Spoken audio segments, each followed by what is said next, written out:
If you've watched LaCasaDePapel or MoneyHeist, however you want to call it, I'm sure you feel some type of way about this character. With his snarky comments and his classy sense of style, Andres de Fonolosa is not a character that goes by unnoticeable, and that's what makes Berlin so memorable.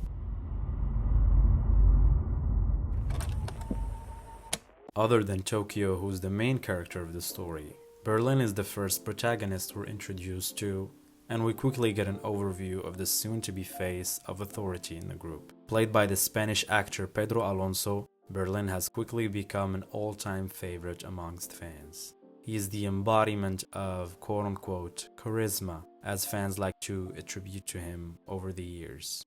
I say quote-unquote because I don't fully agree on that title, but we'll touch on that later. While, yes, he is cocky and has this sense of superiority over the rest of the group, it is presented in a very competent and self-assured manner. And who wouldn't want to have those traits? Sort of like Tyler Durden, Fight Club. These characters are solely here to mirror the parts of ourselves we either don't show because society doesn't accept someone who would act like this, or because we haven't reached that level of confidence in ourselves yet. Sadly, spoiler alert, Berlin's journey ended with the first heist in Season 2 in a heroic act of self-sacrifice. He chose to stay behind, allowing the rest of the team to escape while he held off the police. His death was a turning point in the series, leaving both the characters and the audience to grapple with the loss of such a pivotal figure. But what if things had gone differently? What if Berlin had survived and been around for the second heist? How would his presence have changed the game from Season 3 to 5? Let's explore this intriguing what-if scenario and dive into how Berlin's survival could have reshaped the narrative, the dynamics within the team, and the outcome of the second heist. Imagine Berlin with his commanding presence still leading the charge from the very start. The power dynamics with the groups would have shifted dramatically. Palermo, who stepped up to fill the void left by Berlin, brought his own flair and expertise to the operation. However, his leadership style often led to friction and questionable decisions. The shared history between Palermo and Berlin adds another layer to this dynamic. They were not just colleagues, but had a deeply intertwined past filled with both admiration and companionship. Their shared strategic genius would ultimately make the team stronger. Berlin's meticulous planning combined with Palermo's technical expertise could create a remarkable duo. In this alternate scenario, Berlin's presence would not just alter the power dynamics but also enhance the strategic depth and operational effectiveness of the team, setting the stage for a heist that could surpass the original in both scope and success. Now let's talk about the biggest change when it comes to this alternate scenario, which is Gandía. Berlin would have identified him as a potential threat early on. Recognizing Gandhia's military background and training and hero complex, he would have implemented measures to monitor and restrain him, preventing any opportunity for rebellion. Unlike in the original events, Berlin would never assign Rio on guard duty. Rio being the youngest and most impressionable, and had just endured a traumatic few months of torture. Instead, Berlin would place someone more trustworthy and capable of maintaining control on guard duty, thereby preventing Gandhia's escape. Gandhia's escape was facilitated by two key factors: Rio's inability to control the situation and Palermo's vengeful actions. Palermo, driven by a desire for revenge against the group, showed Gandía how to free himself from his handcuffs, which sounds very painful.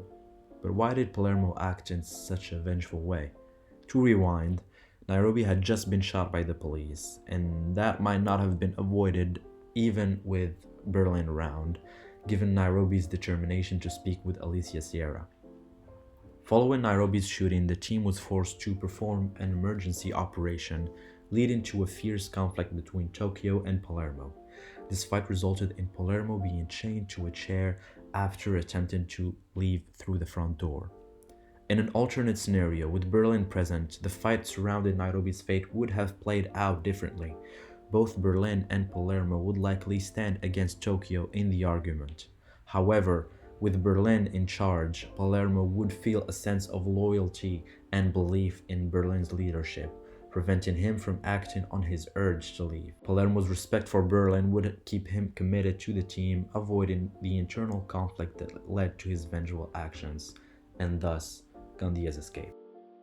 Now, let's talk about Nairobi, shall we? We all remember the heartbreaking moments surrounding her fate. Her injury and subsequent death were among the most tragic and impactful events in the series. Nairobi, with her fierce loyalty and determination, was the heart of the team. Her loss not only dealt a heavy emotional blow, but also destabilized the team's morale. With Gandia's escape being avoided, as I mentioned, the only threat to her life would be the shot from the police.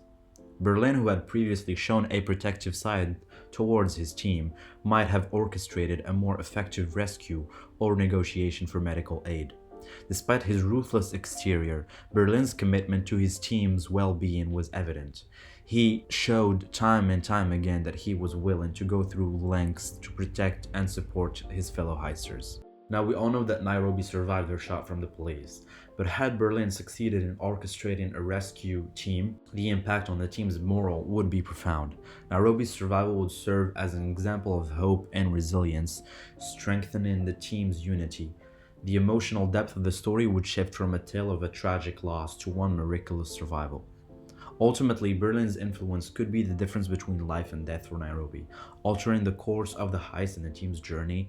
In this alternate scenario, Nairobi would make it to the end of the heist. Her presence would continue to inspire and motivate, while Berlin's successful intervention would solidify his role as a protector and strategic leader. The story would gain a new layer of emotional depth, emphasizing themes of resilience, loyalty, and the unbreakable bonds between everyone. Another big change, I believe, would be the military attack. With Gandía still being a hostage, he never would have joined forces with the military. By keeping Gandía under control, Berlin would prevent the division and chaos this one caused within the group, such as trapping a big part of them in the museum during the attack. Maintaining the upper hand, Berlin would leverage his strategic ability to negotiate with the military's leader. His negotiation skills could create a more favorable situation for the gang instead of the desperate, fragmented state they found themselves in. Berlin's influence would foster a more unified and resilient team. In this scenario, Tokyo's life would be saved. Without Gandhia's intervention and the subsequent chaos, Tokyo wouldn't be brutally shot, and the Guardia Civil and military wouldn't be able to penetrate inside the bank because there would simply be no one to open up the way for them. Now, I don't believe the military would simply surrender so easily. They would try out something most likely, like they did later on, but it for sure wouldn't lead to the group being divided and Tokyo executed. While not everything would go perfectly, unexpected challenges are part of any heist. The heist would proceed with fewer complications and less bloodshed, with Berlin being there.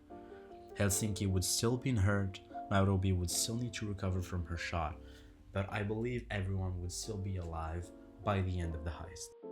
So to recap, by bringing this guy on board for the second heist, this guy would be neutralized and these two women would still be alive.